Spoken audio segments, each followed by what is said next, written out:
మరి ఈ రోజు అమరావతి పేరిట అక్కడ నిర్మిస్తున్నటువంటి భవనాల పేరిట ఎంత దోపిడీ చేసుకుంటున్నారు కూటమి ప్రభుత్వం. సచివాలయ భవన నిర్మాణానికి అయితే ఆ భవన నిర్మాణానికి ఉపయోగించే అద్దాలకే 2,540 కోట్ల రూపాయలను ఖర్చు చేస్తుంది.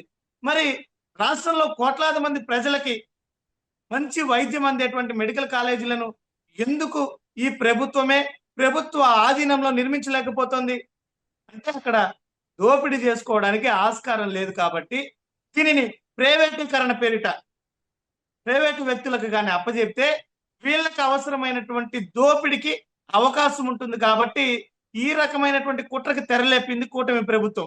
మరి దానిని ఒక మంత్రి స్థాయిలో ఉండి వ్యతిరేకించాల్సింది పోయి నిస్సిగ్గుగా ఈరోజు జగన్మోహన్ రెడ్డి గారి మీద ఆరోపణలు చేస్తున్నారు రవీంద్ర గారు.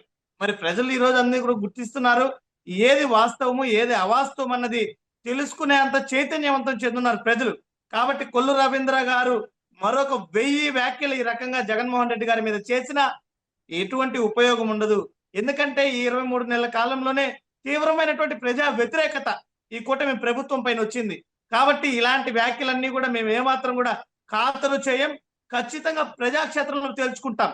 ఈ కూటమి ప్రభుత్వం ఏ రకంగా ప్రజా వ్యతిరేక విధానాలను అవలంబిస్తుందో ఖచ్చితంగా ప్రజలకు అర్థమయ్యేటువంటి రీతిలో ఖచ్చితంగా రాబోయేటువంటి రోజుల్లో వివరిస్తాం.